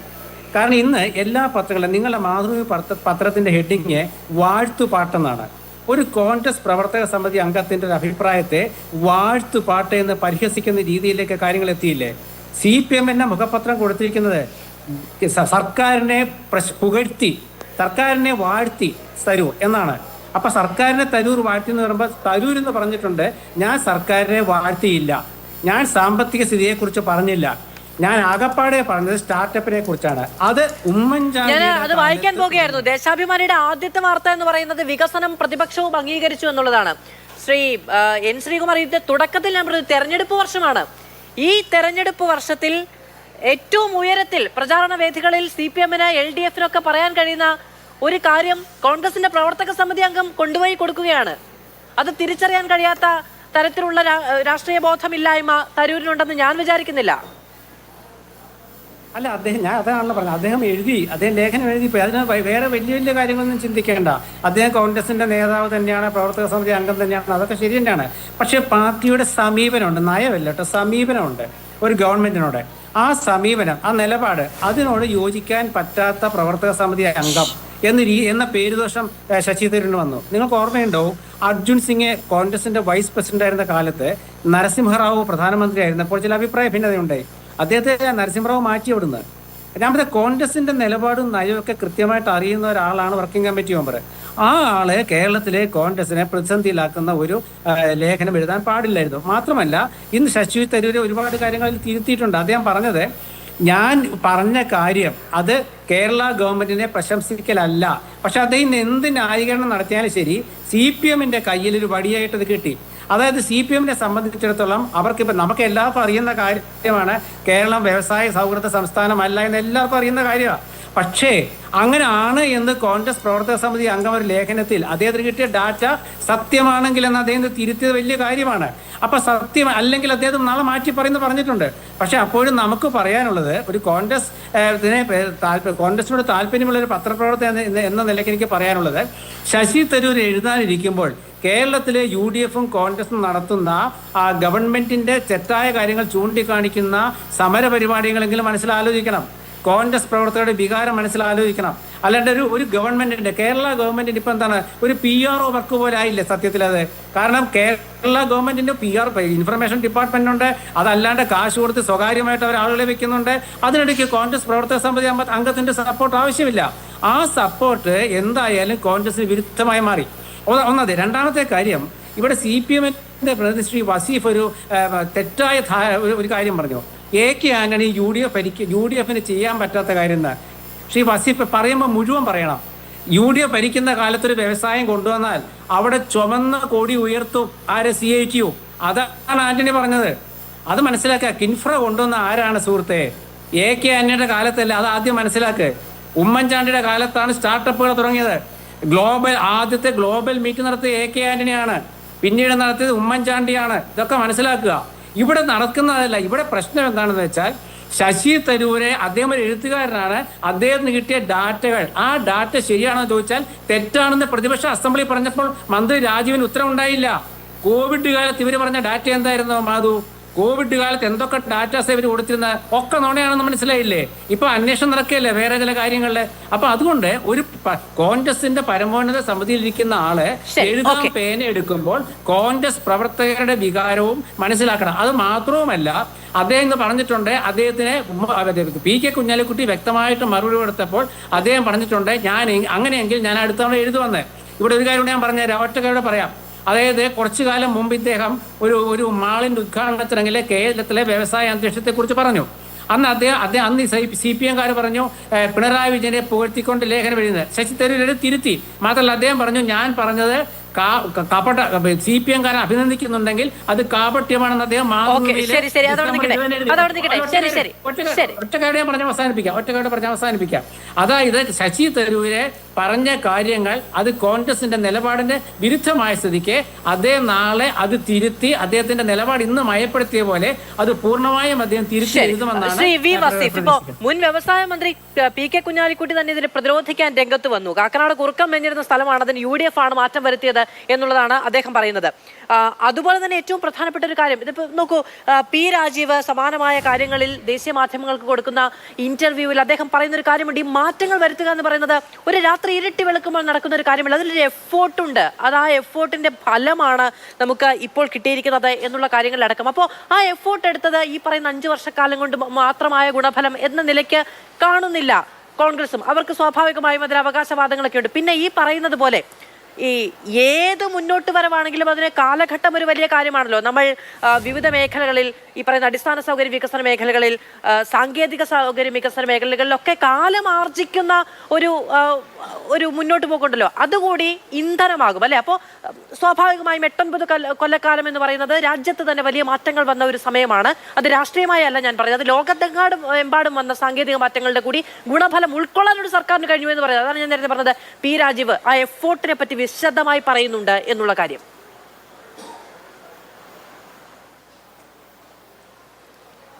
മാധു, ഇന്നലെ കൊച്ചിയിൽ വെച്ച് P രാജീവ് മിനിസ്റ്റർ മാധ്യമങ്ങളുമായിട്ട് ഒരു സംവാദത്തിൽ ഏർപ്പെട്ടിരുന്നു. ഈ പറയുന്ന വിഷയങ്ങളിലെല്ലാം ഒരു തുറന്ന ചർച്ച, നിങ്ങൾക്കൊക്കെ ചോദിക്കാനുള്ള അവസരവും അദ്ദേഹം ലാപ്ടോപ്പ് നീക്കി വെച്ച് എല്ലാം വളരെ വിശദമായി തന്നെ കാണിച്ചു തന്ന് ഒരു സംവാദാത്മകമായ അന്തരീക്ഷം സൃഷ്ടിച്ച് ഒരു കേരളത്തിൻ്റെ മുന്നോട്ട് പോക്കിനുള്ള ഒരു പിന്തുണ ആവശ്യപ്പെട്ടുകൊണ്ടുള്ള ഒരു ചർച്ചയായിരുന്നു അത്. അതിൽ ഈ പറയുന്ന ആക്ഷേപങ്ങൾ ഒക്കെ ഈ കേരളത്തിലെ മാധ്യമങ്ങളുടെയൊക്കെ ഒരു രീതി നമുക്കറിയാലോ. എല്ലാ മാധ്യമങ്ങളും ഒരുപോലെ ചിന്തിക്കുന്നവരല്ലല്ലോ. അവരൊക്കെ വ്യത്യസ്ത അഭിപ്രായങ്ങൾ ചോദിക്കുകയും അതൊക്കെ ബോധ്യപ്പെട്ടു പോവുകയൊക്കെ ചെയ്തതാണ്. ഇനിയും അങ്ങനെയുള്ള ചർച്ചകൾക്ക് ഈ വ്യവസായങ്ങളെക്കുറിച്ച്, വ്യവസായങ്ങൾ വരാൻ വേണ്ടതിനെക്കുറിച്ച് നിർദ്ദേശങ്ങൾ എല്ലാം സ്വീകരിക്കാനും ഞങ്ങൾ തിരുത്തേണ്ടത് തിരുത്താനും ഒക്കെ ഞങ്ങൾ തയ്യാറാണ്. പിന്നെ ഇവിടെ 2 പേരാണ് എനിക്ക് എതിരെ അല്ലെങ്കിൽ ഇടതുപക്ഷത്തിനെതിരെ സംസാരിക്കുന്നത്. ഒന്ന് കോൺഗ്രസിൻ്റെ മാധ്യമ പ്രവർത്തകൻ അല്ലെങ്കിൽ കോൺഗ്രസിനെ സ്നേഹിക്കുന്ന മാധ്യമ പ്രവർത്തകൻ എന്ന് പറഞ്ഞുകൊണ്ടാണ്. ഏതായാലും അദ്ദേഹം പറഞ്ഞൊരു കാര്യമുണ്ട്. ആ സാഹചര്യം ഞാൻ ആ വീഡിയോ എൻ്റെ കയ്യിൽ സാറിൻ്റെ നമ്പർ ഇല്ലാത്തത് കൊണ്ട് മാധുവിന് അയച്ചു തന്നിട്ടുണ്ട്. ഒന്ന് അയച്ചു കൊടുക്കണം. AK ആൻ്റണി പ്രസംഗിച്ച ആ പ്രസംഗം അത് ഒന്ന് കേട്ടാൽ നന്നായിരിക്കും. എന്തായിരുന്നു അതിനെക്കുറിച്ചുള്ള ചർച്ച എന്നുള്ളത്. ബ്രഹ്മോസിന്റെ ഉദ്ഘാടന സമയത്താണ് അദ്ദേഹം അത് പറയുന്നത്. അവിടെ കൊടി പിടിച്ച കാര്യമൊന്നല്ല പറഞ്ഞത്. അപ്പൊ അങ്ങനെ തെറ്റിദ്ധരിപ്പിക്കരുത്. ഇത് അല്ല, അത് ഞാൻ പറഞ്ഞുതരാം.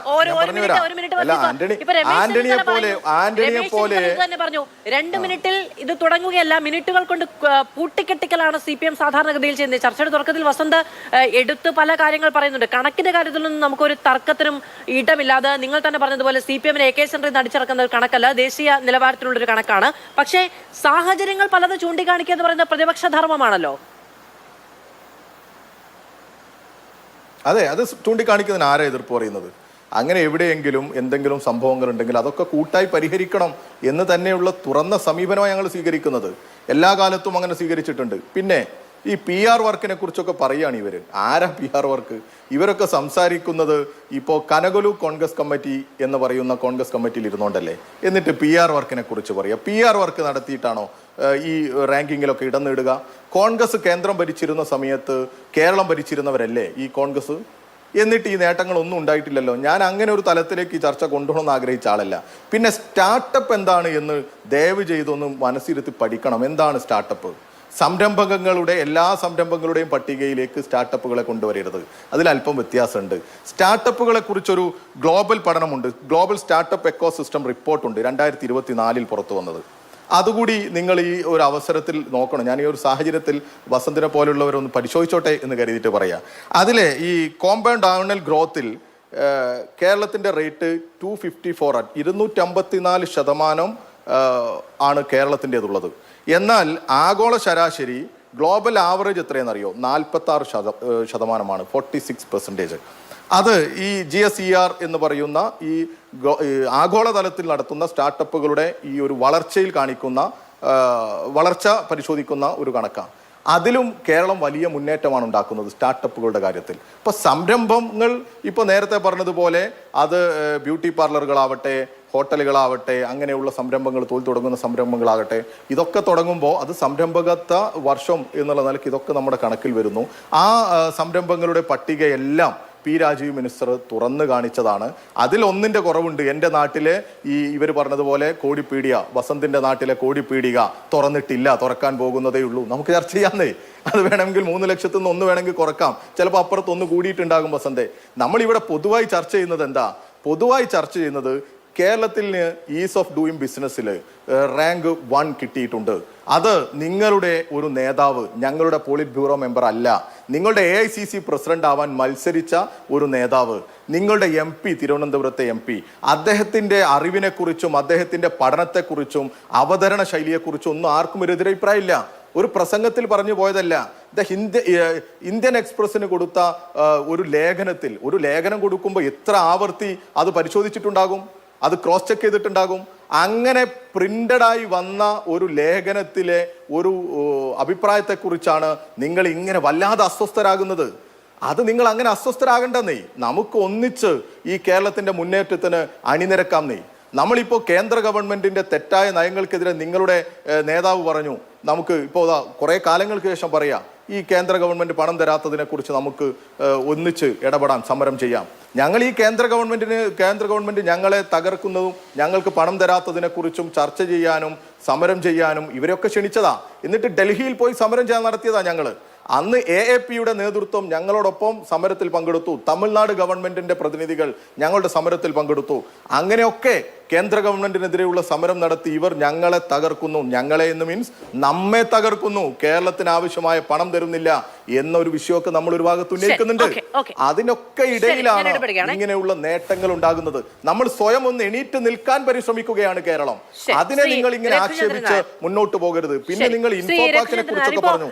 5 IT പാർക്കുകൾ, വ്യാവസായിക മേഖലയിൽ വളരെ അനുകൂലമായ ഒരു സാഹചര്യം ഉണ്ട് എന്ന ഒരു അവസ്ഥ വരുമ്പോൾ, അല്ലെങ്കിൽ അങ്ങനെ ഒരു കണക്ക് ദേശീയ തലത്തിൽ വരുമ്പോൾ, വ്യാവസായിക സമൂഹം അതിനെ ഒപ്പം അതിനെ എത്രത്തോളം ഒരു അനുകൂല ഘടകമായിട്ടാണ് കാണുന്നത്? കാരണം നമുക്കറിയാം, നമുക്ക് സ്ഥലപരിമിതി വളരെ അധികമുണ്ട്. നമ്മളുടെ ഇൻവെസ്റ്റ്മെന്റ് എന്ന് പറയുന്നത് ഏറ്റവും അധികം നമ്മുടെ ഒരു ഹ്യൂമൻ റിസോഴ്സാണ്.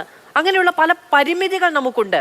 നമുക്ക് വലിയ വ്യവസായ സ്ഥാപനങ്ങളെ ഇങ്ങോട്ട് വിളിച്ചു കൊണ്ടുവന്ന് അതിനനുസരിച്ചുള്ള മണ്ണും ജലവും ഒന്നും കൊടുക്കാൻ കഴിയുന്ന സാഹചര്യമില്ല. കേരളത്തിലേക്ക് ഒരു വ്യവസായ സ്ഥാപനം കടന്നു വരികയാണെങ്കിൽ അതിനെ വളരെയധികം രാഷ്ട്രീയ ബുദ്ധിയോടുകൂടി നോക്കിക്കാണാൻ ശീലിച്ചവരാണ് നമ്മൾ. ഓക്കെ, അപ്പം കേരളത്തിനുണ്ട് എന്ന് പറയുന്ന അല്ലെങ്കിൽ കാലാകാലങ്ങളിൽ പറഞ്ഞു കേട്ടിട്ടുള്ള ഈ പരിമിതികൾക്കൊക്കെ അപ്പുറത്ത് ഇവിടെ വ്യാവസായിക സൗഹൃദ അന്തരീക്ഷമുണ്ട് എന്ന് പറഞ്ഞു കേൾക്കുന്നത് എത്രത്തോളം പോസിറ്റീവാണ് നമ്മുടെ ഒരു മുന്നോട്ട് പോക്കിന്? മധു, ഇത് ഒരു കാര്യം മനസ്സിലാക്കേണ്ടത്, ഇത് പോസിറ്റീവായിട്ടുള്ള രീതിയിൽ വേണം നമ്മൾ ഇതൊക്കെ കാണാൻ. ഇത് പൊളിറ്റിക്കൽ ആയിട്ടുള്ള ഒരു കോൺട്രവേഴ്സി ഉണ്ടാക്കേണ്ട കാര്യമില്ല. ഇപ്പൊ അതേ ഒരു ആർട്ടിക്കിൾ എഴുതുമ്പം എല്ലാം പഠിക്കാതൊന്നും ആരും എഴുതത്തില്ലല്ലോ. എല്ലാ ഫാക്ട്സും ഫിഗേഴ്സും നോക്കി ഡോക്ടർ ശശി തരൂർ എന്ന ഒരാള് പുള്ളിയുടെ ഇപ്പൊ ഇതിൽ വേറെ ആരെങ്കിലും ആർട്ടിക്കിൾ എഴുതി നമ്മൾ ഇന്ന് ചർച്ച ചെയ്യും. ഡോക്ടർ ശശി തരൂർ എന്ന ഒരു വ്യക്തിക്ക് പുള്ളിക്ക് റീഡർഷിപ്പ് ഉണ്ട്, വ്യൂവർഷിപ്പ് ഉണ്ട്. അദ്ദേഹത്തിന്റെ ഒപ്പീനിയൻ അത്രയും വാല്യൂ ആയിട്ട് കൊടുക്കുന്ന മീഡിയ ആയാലും ശരി, പബ്ലിക് ആയാലും ശരി, പല കൺട്രീസും വാച്ച് ചെയ്യുന്ന ഒരു ഒപ്പീനിയനാണ്. അപ്പൊ അതേ ഒരു ഒപ്പീനിയൻ കൊടുക്കുന്ന എന്താണ്, Kerala is A investor friendly state. അദ്ദേഹം നേരത്തെ ആരോ പറഞ്ഞ സ്റ്റാർട്ടപ്സ് 7,000. നമ്മൾ സ്റ്റാർട്ടപ്സ് അല്ല, actually micro small and medium enterprises ആണ് ഈ 3 ലക്ഷം കഴിഞ്ഞെന്ന് പറയുന്നത്. അത് രജിസ്ട്രേഷൻ ഉണ്ട്. നമ്മളിപ്പോ ആ വെബ്സൈറ്റിൽ കയറി നോക്കിയാൽ നമുക്കറിയാം. ഞങ്ങളുടെ ചേംബർ ഓഫ് കോമേഴ്സിൽ ഞങ്ങൾക്കറിയാം എത്രയോ പേര് അതിൽ രജിസ്റ്റർ ചെയ്തിട്ടുണ്ട്. കാര്യം ആൾക്കാർക്ക് ബിസിനസ്സിലോട്ട് വരാൻ താല്പര്യം വരുന്ന റീസൺ എന്ന് പറയുന്നത് കെ സ്മാർട്ട് ആയാലും ശരി, കെ സ്വിഫ്റ്റ് ആയാലും ശരി, അതിൽ കയറി നമുക്ക് അതിൻ്റെ അകത്ത് കയറി നമുക്ക് തന്നെ അത് യൂസ് ചെയ്ത് തുടങ്ങിയാൽ നമുക്ക് മനസ്സിലാവും ഇവിടെ നമുക്ക് എത്രയും പെട്ടെന്ന് പല കാര്യങ്ങളാണ്. പണ്ട് നമ്മൾ കയറി ഇറങ്ങി നടന്ന് മടുത്ത കാലങ്ങളുണ്ടായിരുന്നു. ഇപ്പൊ അത് മാറി. ഇപ്പം ഇനിയും മാറാൻ ഒത്തിരി കാര്യങ്ങളുണ്ട്. പക്ഷെ ഇതിൻ്റെ അകത്ത് നമ്മൾ മനസ്സിലാക്കാൻ കറപ്ഷന്റെ ഭാഗം നോക്കിയാൽ, ഞങ്ങളൊക്കെ വ്യവസായം ചെയ്യുന്ന ആൾക്കാരാണ്. പല സംസ്ഥാനത്ത് ഞങ്ങളുടെ കൂടെ വർക്ക് ചെയ്യുന്ന ആൾക്കാരുണ്ട്. അവിടെ ഒരു കറപ്ഷൻ എന്ന് പറയുന്നത് നമ്മുടെ കേരളത്തിൽ ഇമാജിൻ ചെയ്യാൻ പറ്റാത്ത ഒരു രീതിയിലാണ് കൈക്കൂലി കാര്യങ്ങൾ നടക്കുന്നത്. കേരളത്തിൽ അങ്ങനെ ഒരു സാഹചര്യം ഇല്ല. കാര്യം ഭയങ്കര ലിമിറ്റഡ് ആണ്. അപ്പൊ ഇപ്പം ഓൺലൈൻ വഴി വരുമ്പം കറപ്ഷനും ഹ്യൂമൻ ഇന്റർവെൻഷനും ആൾക്കാർ ഇതിന്റെ ഇടയ്ക്ക് വന്ന് ഇതിൻ്റെ അകത്ത് ഇടപെടാനായിട്ടുള്ള സാഹചര്യം കുറയ്ക്കുന്നു. എത്രയും പെട്ടെന്ന് കാര്യം നടത്താൻ നോക്കുന്നു. അപ്പൊ എവിടെയൊക്കെ ബ്രോട്ടൽ നെക്സ്റ്റ് വരുന്നു അത് മാറ്റിയെടുക്കാനാണ് ഇപ്പൊ ഇൻഡസ്ട്രീസ് മിനിസ്റ്ററും ഇൻഡസ്ട്രി ഡിപ്പാർട്ട്മെന്റ് ട്രൈ ചെയ്യുന്നത്. അപ്പൊ അത് അവർ നമ്മളെ കഴിഞ്ഞാൽ ഫീഡ്ബാക്ക് വാങ്ങിക്കുക. അപ്പം അത് ഈ ഫീഡ്ബാക്ക് എല്ലാം കൂടെ വെച്ചിട്ട് ഡോക്ടർ തരൂർ കൊടുക്കുന്ന ഇംപ്രഷൻ എന്ന് പറയുന്നത് ഈ ഫിഗേഴ്സ് എല്ലാം കറക്റ്റ് ആണ്, ഗവൺമെന്റ് പറയുന്ന രീതിയിലാണ് ഈ figures correct. This definitely requires to be appreciated. അത് നല്ല രീതിയിൽ ചിന്തിക്കുക. കാര്യം ഇതിനെ എടുത്ത് നമ്മൾ കോൺട്രവേഴ്സി ആക്കേണ്ട കാര്യമില്ല. കാര്യം നമ്മൾ വ്യവസായം നടത്തുന്ന ആൾക്കാർ നമുക്ക് പൊളിറ്റിക്കൽ ആയിട്ടുള്ള ഒരു ചായ്വും നമുക്കില്ല. ഞങ്ങൾക്ക് വ്യവസായം നടത്തിക്കൊണ്ട് പോയേ പറ്റൂ. അത് ഇനി പുതിയ ഇപ്പം അടുത്ത കാലത്ത് വിഴിഞ്ഞം കോൺക്ലേവ് നടത്തിയപ്പോൾ നമുക്ക് ഒരു 500 ഡെലിഗേറ്റ്സ് 100 പേര് ഇൻവെസ്റ്റേഴ്സ് വന്നു. എല്ലാവരും പറഞ്ഞു ഇവിടെ കേരളത്തിൽ ഭൂമിയില്ല. അത് തെറ്റായിട്ടുള്ള കാര്യമാണ്. നമ്മൾ കൊടുക്കുന്ന ഇംപ്രഷനാണ് കേരളത്തിൽ ഭൂമിയില്ലാണ്. നമ്മൾ അവർക്ക് കൊടുത്ത ലാൻഡ് ബാങ്കിന്റെ ഡീറ്റെയിൽ ഞങ്ങളുടെ കയ്യിലുണ്ട്. എവിടെയൊക്കെ ലാൻഡ് ഉണ്ട്, എവിടെയൊക്കെയാണ് അവർക്ക് വെയർ ഹൗസ് ചെയ്യാൻ പറ്റുന്നത്, ലോജിസ്റ്റിക് പാർക്ക് ചെയ്യാൻ പറ്റുന്നത്, ഇതൊക്കെ ആവശ്യത്തിനുള്ള ഭൂമി ഇവിടെ ഉണ്ട്. ഇത്തവണ ബജറ്റിലും സമാനമായ ചില നടപടിക്രമങ്ങളുണ്ട്. അതായത് വ്യവസായങ്ങൾ തുടങ്ങുകയാണെങ്കിൽ അതിന്റെ സ്ഥലപരിമിതിക്ക് ഒരു വലിയ പ്രശ്നമാകില്ല എന്ന് ബജറ്റിൽ തന്നെ സർക്കാർ പ്രഖ്യാപിച്ചതുമാണ്. അപ്പോൾ അത് പ്രധാനമാണ്. ശ്രീ വസന്ത് സിരേഖ്, ഇപ്പോ വിഴിഞ്ഞം ഈ ഇത്തവണത്തെ ബജറ്റ് നോക്കുകയാണെങ്കിൽ വിഴിഞ്ഞത്തെ ആശ്രയിച്ച് കേരളത്തിന്റെ സമ്പദ്ഘടന മുന്നോട്ട് പോകുന്നതിനെ പറ്റി വലിയ കാഴ്ചപ്പാടാണുള്ളത്. പോർട്ടുകൾ വന്നു തന്നെയാണ് ലോകമെമ്പാടുമുള്ള ഇടങ്ങളിൽ വികസനം ഉണ്ടായിട്ടുള്ളത്. അപ്പോൾ അങ്ങനെ ഒരു വലിയ ഒരു തുറമുഖം കേരളത്തിൽ വരുന്നു. അതുമായി ബന്ധപ്പെട്ട് ലോകം മുഴുവൻ കേരളത്തെ ഉറ്റുനോക്കുന്നു. ദേശീയപാതയുടെ പണി ഏറെക്കുറെ പൂർത്തിയാവുകയാണ്. ഇവിടെ വ്യാവസായിക സൗഹൃദ അന്തരീക്ഷമുണ്ട് എന്ന നിലയ്ക്കൊക്കെ ദേശീയ മാധ്യമങ്ങളിൽ അറിയപ്പെടുക എന്ന് പറഞ്ഞാൽ അത് നമ്മുടെ നാടിന്റെ തലവിധി മാറ്റി എഴുതാൻ പോന്ന ഊർജമുണ്ടാക്കാൻ കഴിയുന്ന, കാഴ്ചപ്പാട് കൊടുക്കാൻ കഴിയുന്ന ഒരു കാര്യമല്ലേ? അപ്പോൾ നാളത്തെ തലമുറ അല്ലെങ്കിൽ ഇതിൽ രാഷ്ട്രീയം കാണാത്ത ഇപ്പോഴത്തെയും തലമുറ ഈ പറയുന്ന വിമർശനങ്ങളെ, ഇന്ന് നിങ്ങൾ ഇപ്പോൾ പറയുന്നത് പോലെ CPM-ഉം ഇടതുപക്ഷവും എല്ലാ കാലവും കൊടിപിടിച്ചത് കൊണ്ടാണ് ഞങ്ങൾക്ക് കാലാകാലങ്ങളിൽ വികസനം നടത്താൻ കഴിയാതെ പോയത് എന്ന നിലയ്ക്ക് എന്ന് ഇപ്പോൾ നിങ്ങൾ പറയുന്ന വിമർശനം പോലെ നാളത്തെ തലമുറയും ഇപ്പോൾ കാര്യങ്ങളെ രാഷ്ട്രീയത്തിനപ്പുറത്ത് നോക്കിക്കാണുന്നവരും ഈ വിമർശനങ്ങളെ അതൊരു അല്പബുദ്ധി എന്ന് വിമർശിക്കില്ലേ? അത് നോക്കൂ, കേരളത്തിൻ്റെ സ്റ്റാർട്ടപ്പ് എക്കോസിസ്റ്റം വളരുന്നില്ല എന്ന് കോൺഗ്രസ് പറയുന്നില്ല, അല്ലെങ്കിൽ അത് വളരുകയാണെന്ന തരൂരിൻ്റെയും സംസ്ഥാന സർക്കാരിൻ്റെയും വാദത്തെ ഞങ്ങൾ തള്ളിക്കളയുന്നില്ല. പക്ഷേ അത് വളരുന്നതിൽ യാതൊരു പങ്കുമില്ലാത്ത, തൂണിൻ്റെയും തുരുമ്പിൻ്റെയും പങ്കില്ലാത്ത സംസ്ഥാന സർക്കാർ അതിൽ 8 കാലും അമ്മുഞ്ഞ് കളിക്കുന്നതാണ് പ്രശ്നം. ചില കണക്കുകൾ നോക്കാം. അങ്ങ് തന്നെ ബഡ്ജറ്റിനെയാണല്ലോ എടുത്തു പറഞ്ഞത്. 2024-25 ബഡ്ജറ്റിൽ സ്റ്റാർട്ടപ്പുകൾക്ക് വേണ്ടി 58.50 രൂപയാണ് സംസ്ഥാന സർക്കാർ മാറ്റിവെച്ചത്. എന്നാൽ പ്ലാൻ ഫണ്ട് വെട്ടിച്ചുരുക്കുന്നതിൻ്റെ ഭാഗമായി അതിൽ നിന്ന് 22 കോടി രൂപ സംസ്ഥാന സർക്കാർ വെട്ടിച്ചുരുക്കി. അതാണ് ഇവർ സ്റ്റാർട്ടപ്പുകൾക്ക് കൊടുക്കുന്ന ഈ ബൂസ്റ്റർ ഡോസ് എന്ന് പറയുന്നത്. ഇനി MSME പറ്റിയാണ് ഈ ചർച്ചയിലെ രഘുനന്ദൻ നായർ അദ്ദേഹം പറഞ്ഞത്. MSMEകൾ സ്റ്റാർട്ടപ്പുകളുമായി വ്യത്യാസമുണ്ട്. എന്താണ് 2016 നിന്ന് 2025 എത്തുമ്പോൾ MSMEകൾക്ക് വ്യത്യാസം? 2016 ഇന്ത്യയിൽ ഏറ്റവും കൂടുതൽ MSMEകൾ രജിസ്റ്റർ ചെയ്തിരുന്നതും ഇന്ത്യയിൽ നമ്പർ 1 MSME ക്ലൈമറ്റ് ഉണ്ടായിരുന്നതും കേരളമാണ് ഉമ്മൻചാണ്ടി ഗവൺമെൻറ്റിൻ്റെ കാലത്തുമെന്ന് കേന്ദ്രം അന്നും റിപ്പോർട്ടുകളുണ്ട്. ഇനി വ്യവസായ മന്ത്രിയുടെ പബ്ലിക് സെക്ടറുമായി ബന്ധപ്പെട്ട് നിയമസഭയിലെ വാദം നോക്കണ്ടേ? 55 പബ്ലിക് സെക്ടർ കമ്പനികളാണ് കേരളത്തിലുള്ളത്. അതിൽ 33 നഷ്ടത്തിലാണെന്ന് വ്യവസായ മന്ത്രി രാജീവ് തന്നെയാണ് പറയുന്നത്. ഇനി മാധു ചോദിച്ചല്ലോ, എന്താണ് ഈ സ്റ്റാർട്ടപ്പുകളും മറ്റുമൊക്കെ കൊണ്ടുവരുന്നതിൽ ഒരു ഇൻഫ്രാസ്ട്രക്ചർ ആവശ്യമായുണ്ട്. ആ ഇൻഫ്രാസ്ട്രക്ചർ ഉണ്ടാക്കുന്നത് LDF ആണോ UDF ആണോ എന്ന് നമ്മൾ നോക്കേണ്ടതായില്ല. അതിൽ സർക്കാരുകളുടെ കൊടിയുടെ നിറം നോക്കേണ്ടതില്ല, അംഗീകരിക്കുന്നു. പക്ഷേ ഏതൊക്കെയാണ് ആ ഇൻഫ്രാസ്ട്രക്ചറുകൾ? ഒന്ന് കിൻഫ്രയിലാണല്ലോ ഒരുപാട് വ്യവസായങ്ങൾ ഉയർന്നു വരുന്നത്. ആരാണ് കൊണ്ടുവന്നത്? UDF. ഇൻഫോ പാർക്ക് ആരാണ് കൊണ്ടുവരുന്നത്? UDF സർക്കാർ. സ്റ്റാർട്ടപ്പ് മിഷനാണല്ലോ ഇപ്പോൾ ഇവർ കൊട്ടിഘോഷിക്കുന്നത്. ആ സ്റ്റാർട്ടപ്പ് മിഷന് പാവ് കല്ലിട്ടത് ആരാണ്? ഉമ്മൻചാണ്ടി ഗവൺമെൻറ്റാണ്. അതാണ് ഞാൻ ആദ്യം പറഞ്ഞത്. സ്റ്റാർട്ടപ്പ് പോളിസി തന്നെ ഇന്ത്യയിൽ ആദ്യമായി അവതരിപ്പിക്കുന്ന ഗവൺമെൻറ്റിൻ്റെ പേര് ഉമ്മൻചാണ്ടി സർക്കാർ എന്നാണ്. MGP ആരാണ് കൊണ്ടുവരുന്നത്? ഉമ്മൻചാണ്ടി ഗവൺമെൻറ്. നേരത്തെ അങ്ങ് സൂചിപ്പിച്ച വിഴിഞ്ഞം ആരാണ് കൊണ്ടുവന്നത്? അല്ലെങ്കിൽ ആ ഐഡിയ, ആ പോളിസി കൊണ്ടുവന്ന ആരാണ്? ഉമ്മൻചാണ്ടി ഗവൺമെൻറ് അല്ലെങ്കിൽ UDF ഗവൺമെൻറ്. ഇനി മറ്റ് ചിലത് നോക്കാം. കൊച്ചി വിമാനത്താവളം ആരാണ് കൊണ്ടുവന്നത്? ഞങ്ങൾ കൊണ്ടുവന്നു. അന്ന് എൻ്റെ നെഞ്ചിന് കുറുകയല്ലാതെ ഇവിടെ വിമാനം ഇറങ്ങില്ല എന്ന് പറഞ്ഞ് സമരം ചെയ്ത S. ശർമ്മയെ മറന്നോ? ആ S. ശർമ്മ ഇന്ന് എവിടെയാണെന്നറിയുമോ? സിയാലിൻ്റെ ഡയറക്ടർ ബോർഡിലുണ്ട്, സർക്കാരിൻ്റെ പ്രത്യേക പ്രതിനിധിയായി. ഇനി മറ്റൊന്ന് കൊച്ചി മെട്രോ, എന്തായിരുന്നു ഇവരുടെ നിലപാട്? ഇനി മറ്റൊന്ന് ഗെയിൽ പൈപ്പ് ലൈൻ. ഈ ഗെയിൽ പൈപ്പ് ലൈൻ മണ്ണിനടിയിൽ കൂടെയുള്ള വലിയ ബോംബാണ് എന്ന് പറഞ്ഞ് പ്രചരണം കൊടുത്തിരുന്നത് ആരാണെന്ന് അങ്ങേക്ക് ഓർമ്മയുണ്ടല്ലോ? ഇതേ P. രാജീവാണ്. ശ്രീധരൻ്റെ 1ാം തിരുമുറിവ് എന്ന് പറയുന്നത് പോലെ ആകെപ്പാട് P. രാജീവിന് 2 ഉദ്ഘാടനമേ ഉള്ളൂ ഈ സംസ്ഥാനത്ത്. ഒന്ന് ഈ ഗെയിൽ പൈപ്പ് ലൈനിൻ്റെ ഉദ്ഘാടനവും മറ്റൊന്ന് കഴിഞ്ഞ ദിവസം U-ടേണിൻ്റെ ഉദ്ഘാടനവും. അങ്ങ് കണ്ടല്ലോ, വ്യവസായ മന്ത്രിക്ക് 3 ലക്ഷം വ്യവസായങ്ങൾ ഈ സംസ്ഥാനത്ത് കൊണ്ടുവരാൻ സാധിച്ചെങ്കിൽ എന്താ കോഴിക്കടയുടെ ഉദ്ഘാടനത്തിന് പോലും ആരും വ്യവസായ മന്ത്രിയെ വിളിച്ചില്ലേ? അതുകൊണ്ടാണോ കൊച്ചി മെട്രോയുടെ 2 തൂണുകൾക്ക് അപ്പുറവും ഇപ്പുറവും ചുമപ്പൻ റിബൻ വലിച്ചു കെട്ടി U-ടേൺ ഉദ്ഘാടനം ചെയ്യേണ്ട ഗതികേടിലേക്ക് വ്യവസായ മന്ത്രി പോയത്? ശ്രീധരൻ്റെ 2ാമത്തെ ഉദ്ഘാടനം, 2ാം തിരു ഉദ്ഘാടനം. ഒന്ന് ഗെയിൽ പൈപ്പ് ലൈൻ. ആ ഗെയിൽ പൈപ്പ് ലൈനെതിരെ സമരം നയിച്ചത് ഇതേ രാജീവ്. 2 U-ടേൺ. ആ U-ടേണിന്റെ പില്ലർ കടന്നു പോകുന്ന ആ പില്ലർ 2 ഉണ്ടാക്കിയ സമയത്ത് കൊച്ചി മെട്രോക്കെതിരെ സമരം നയിച്ചത് ഇതേ P. രാജീവ്. ഇനി AI ഡെവലപ്മെന്റ്, ഒരു കാര്യം 10 സെക്കൻഡ് മതി. രണ്ടാമത്തത്, ഈ ലോകം മാറുമ്പോൾ AI ഡെവലപ്മെന്റ് ഉണ്ടാവുന്നില്ലേ?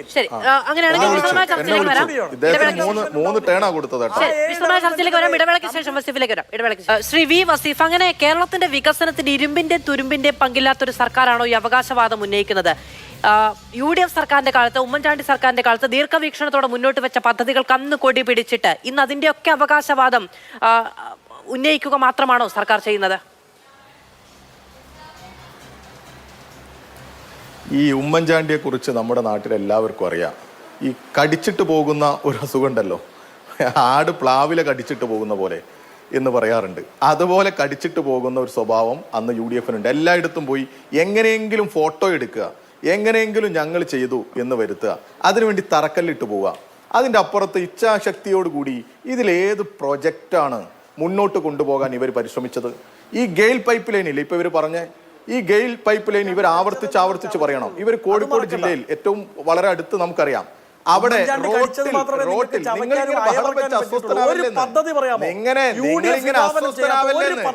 നിങ്ങളിങ്ങനെ അസ്വസ്ഥനാവല്ലേന്ന് ഇത്ര അസ്വസ്ഥനാവല്ലേന്ന്. ഞാൻ പറയുന്നത് ഗെയിൽ പൈപ്പ് ലൈൻ ഞാൻ പറഞ്ഞു വരട്ടെ. GAIL pipe line, Kochi metro, airport എല്ലാം ഞാൻ പറഞ്ഞോട്ടെ. നിങ്ങളിങ്ങനെ പ്രാന്തളകി നടക്കല്ലേന്ന്. സതീശനാവല്ലേ? ഞാൻ പറഞ്ഞില്ലേ, നിങ്ങളൊരു സഹിഷ്ണുത കാണിക്ക്. സതീശനാവല്ലേ? ഇങ്ങനെ പറയല്ലേ? ഞാൻ പറയട്ടെ, നിങ്ങൾ പറഞ്ഞപ്പോ മിണ്ടിയിട്ടില്ലല്ലോ. അപ്പോ ഇവിടെ ഇന്ത്യയിൽ തന്നെ ആദ്യത്തെ ഒരു IT ഡിപ്പാർട്ട്മെന്റ് ആരംഭിക്കുന്നത് ഇവിടെ കേരളത്തിൽ ഞങ്ങളാണ്, ഇടതുപക്ഷമാണ്. ഇവിടെ ഇപ്പോൾ ഇവർ പറഞ്ഞു IT പാർക്ക് ആദ്യം തുടങ്ങുന്നത് നമ്മളാണ്, ഇടതുപക്ഷമാണ്. ഞാൻ അങ്ങനെ എല്ലാ നേട്ടങ്ങളും എണ്ണിപ്പറഞ്ഞ് ഞങ്ങളുടെ ഒരു വലിയ നേട്ടങ്ങൾ അവതരിപ്പിക്കാൻ വേണ്ടിയുള്ള ഒരു ശ്രമമൊന്നും നടത്തില്ല. പിന്നെ ഇവർ ചെയ്ത കാര്യമുണ്ട്. ഗെയിൽ പൈപ്പ് ലൈൻ കൊണ്ടുവരുന്ന സമയത്ത്, ഇത് ഞങ്ങളുടെ നാട്ടിലൊക്കെ ആളുകൾ കേൾക്കണം, ഈ കോൺഗ്രസ്സുകാരൻ്റെ ഒരു അഭിമാനത്തോടു കൂടിയുള്ള സംസാരം. ഇവിടെ എവിടെയും P. രാജീവ് ഇത് ഭൂമിക്കടിയിലൂടെ പോകുന്ന ബോംബാണ്, ഇത് പൊട്ടിത്തെറിക്കുന്നു P. രാജീവ് പറഞ്ഞില്ല. അദ്ദേഹം അതിനുശേഷവും അതിനു മുമ്പും ഒക്കെ നടത്തിയ എത്രയോ ഇന്റർവ്യൂകൾ ഇവിടെ പബ്ലിക് ഡൊമൈനിൽ അവൈലബിൾ ആണ്. ഞങ്ങൾ അതിലെ ഈ നെഗോസിയേഷൻസ് ആണ്, അതായത് ജനങ്ങൾക്ക് കൊടുക്കേണ്ട നഷ്ടപരിഹാര തുകയുമായി ബന്ധപ്പെട്ട വിഷയങ്ങളാണ് പറഞ്ഞിരുന്നത്. എന്നാൽ നിങ്ങൾ ചെയ്തത് ജമാഅത്തെ ഇസ്ലാമിയെ ഉൾപ്പെടെ കൂടെ കൂട്ടിക്കൊണ്ട് നടുറോട്ടിൽ പായയിട്ട് നമസ്കരിച്ചിട്ട് ആ പദ്ധതിയെ തടയാൻ നിങ്ങൾ ബോധപൂർവമായി ഇടപെട്ടിട്ടുണ്ട്. ഞാൻ അതിന്റെ ദൃക്സാക്ഷിയാണ് മിസ്റ്റർ. അങ്ങനെയൊക്കെ ചെയ്തവരാ നിങ്ങൾ. വലിയ രീതിയിലേക്ക് ഒരു നാടിനെ ആകെ തെറ്റിദ്ധരിപ്പിച്ച് വലിയ അക്രമത്തിലേക്ക് കൊണ്ടുപോകാൻ നിങ്ങൾ ബോധപൂർവമായി ഇടപെട്ടിട്ടുണ്ട്. എന്നിട്ട് ഇപ്പൊ അത് നടപ്പിലാക്കി കഴിഞ്ഞപ്പോ, ഇച്ഛാശക്തിയോട് കൂടി ഇടപെട്ട് കഴിഞ്ഞപ്പോ, അത് എട്ടുകാലി മമ്മൂഞ്ഞ് യഥാർത്ഥത്തിൽ ഞങ്ങളാണ് മന്ത്രി P. രാജീവ് അതിനെ വിശദീകരിക്കുന്നുണ്ട്. CPM-ന്റെ പാനലിസ്റ്റുകളൊക്കെ വന്ന് വിശദീകരിക്കുന്നുണ്ട്. ഇതിന്റെ ഉടമസ്ഥാവകാശവുമായി ബന്ധപ്പെട്ട കാര്യങ്ങളിൽ മാത്രമൊന്നുമല്ല LDF സമരത്തിൽ നിൽക്കുന്നത്. നമ്മൾ ചിലയിടങ്ങളിൽ ഇപ്പോ മന്ത്രി വന്നൊരു കാര്യം വിശദീകരിക്കുന്ന സമയത്ത് അതിന് അവസരം ഉണ്ടാവുക എന്നത് പ്രധാനമാണ്. പക്ഷെ അങ്ങനെയൊന്നും മാത്രം പറഞ്ഞു പോകല്ലേ. ഞാൻ വേണമെങ്കിൽ വായിച്ചു കേൾപ്പിക്കാം. ശരിയാണ്. പക്ഷെ ഞാൻ ഒറ്റ സെന്റൻസ് വായിച്ചു കേൾപ്പിക്കാം. കൃഷിയിടങ്ങളും പാർപ്പിടങ്ങളും തകർത്തുകൊണ്ടുള്ള വ്യാവസായിക വികസനത്തിന് ഏത് നിമിഷവും പൊട്ടിത്തെറിക്കാവുന്ന വാതക പൈപ്പ് ലൈൻ സ്ഥാപിക്കാനാണ് കേന്ദ്ര സംസ്ഥാന സർക്കാരുകളുടെ തീരുമാനമെന്നൊക്കെ ഈ പറയുന്നത് ഈ ഗെയിൽ ഓഫീസ് മാർച്ചും തറയും ജീവന ഭീഷണി ഉയർത്തുന്ന വാതക പൈപ്പ് ലൈൻ എന്നൊക്കെയുള്ള കാര്യങ്ങൾ പ്രസിദ്ധീകരിച്ചത് പാർട്ടിയുടെ പത്രവും പാർട്ടിയുടെ പ്രസിദ്ധീകരണ സ്ഥാപനങ്ങളും ഒക്കെയാണ്. അങ്ങനെയല്ല ഉടമസ്ഥാവകാശവുമായി ബന്ധപ്പെട്ട ആശങ്ക എടുത്തിട്ടുണ്ട്. പക്ഷെ അത് മാത്രമല്ല എന്നാണ് പറയുന്നത്. അതിന്റെ വിലയും അതിന്റെ നെഗോഷിയേഷനുമായി ബന്ധപ്പെട്ടുള്ള വലിയ ഇതെല്ലാം ഉന്നയിച്ചിട്ടുണ്ട്. അതിനോടൊപ്പം തന്നെ അതുമായി ബന്ധപ്പെട്ട സുരക്ഷാ ആശങ്കകളും ഉന്നയിച്ചിട്ടുണ്ട്.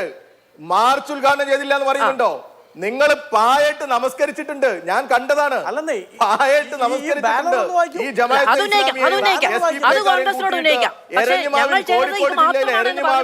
സമരം ചെയ്തിട്ടുണ്ട് നിങ്ങൾ കോൺഗ്രസ്. ഞങ്ങൾ അങ്ങനെയല്ല, ഞങ്ങൾ ക്രിയാത്മകമായ വിമർശനമാണ് മുന്നോട്ട് വെച്ചത്. ശരി, എന്റെ സമയം പൂർണ്ണമായി പൂർത്തിയാവുകയാണ്. അതുകൊണ്ട് ഞാൻ ഇടപെടുകയുമാണ്.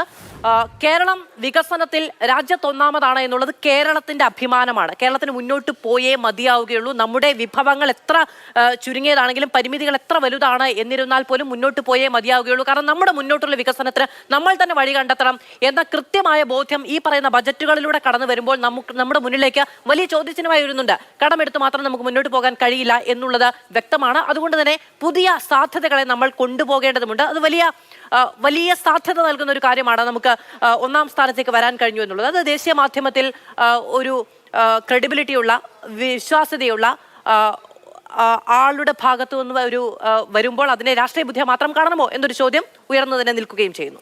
വളരെയധികം നന്ദി പാനലിസ്റ്റുകൾക്കും പ്രേക്ഷകർക്കും.